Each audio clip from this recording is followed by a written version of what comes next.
We've long noticed that Western countries have a love-hate relationship with protests in foreign lands. When it suits them, they're all for it. But when it doesn't, they are condemned. Well, let's see what we got in 2022.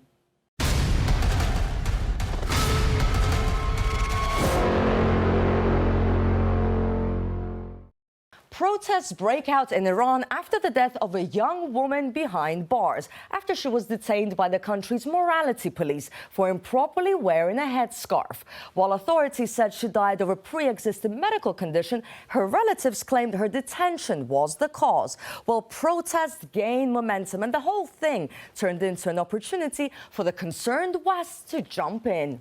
We support the right for people everywhere, whether it's in China, whether it's Iran, whether it's any place else, to protest peacefully, to make known their views, to vent their frustrations. Such sentiment intensified online, with media such as Fox News featuring the same guest, an apparent Iranian journalist and activist, for 3 continuous days, calling for a revolution. Tomorrow, Iranian women will shake the clerical regime by removing their hijab and taking to the streets across Iran to say no to hijab. This is called Women Revolution. In Iran, walking unveiled is a crime. Iranian men will also join us. Iran says the woman has been working on behalf of the United States for a long time, receiving hundreds of thousands of dollars for work focused on challenging Iranian laws while demanding more sanctions from the West against her country. And then in come France and the UK to lend their voices of support, condemning the violent repression of legitimate peaceful protests. In Iran, let's make that clear, because in their own countries,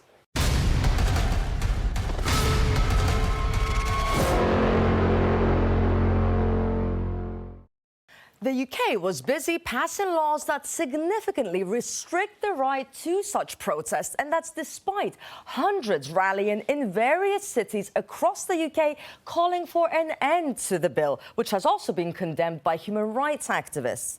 Meanwhile, there's no uproar from the West.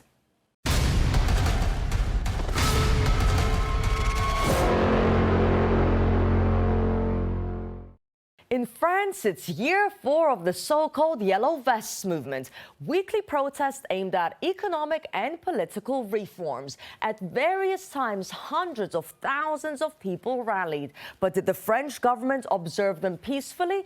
No. The violent crackdown that ensued has since been condemned by rights groups as well as other countries. And that's still happening, by the way.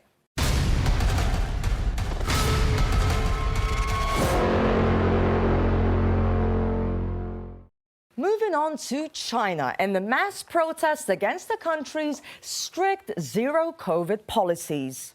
People should be allowed the right to assemble and to peacefully protest policies or laws or dictates that they take issue with.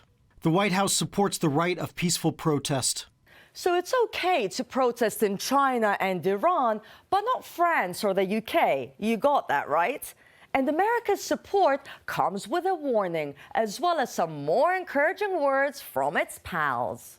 The CCP should know that one way or another, in the coming months or in the coming years, the United States will hold accountable each and every CCP official responsible for atrocities against these protesters. Everyone in China should be allowed to express themselves, should be allowed to share their perspectives and indeed protest. We're going to continue to ensure that China knows we'll stand up for human rights. We'll stand with people who are expressing themselves. So Justin Trudeau is all for standing up for human rights and people expressing themselves.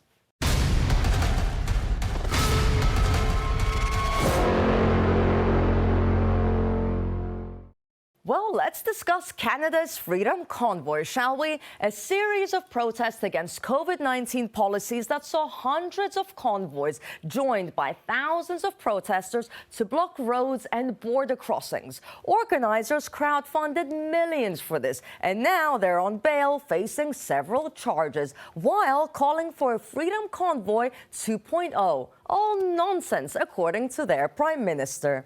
The small fringe minority of people who are on their way to Ottawa or are holding unacceptable views that they are expressing do not represent the views of Canadians who have been there for each other.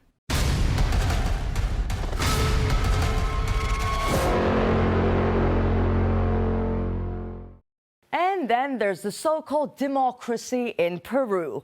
While the U.S. welcomes the country's new leader, its people not so much.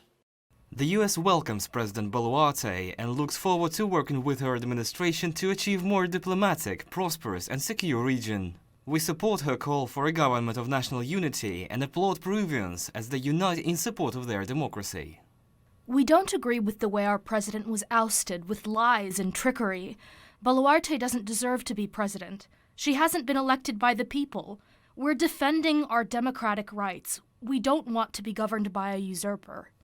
The EU and the White House, however, welcomed the new leader right away and said that she was the rightful successor, calling her a safeguard of democracy and constitutional order. Meanwhile, thousands were clashing with riot police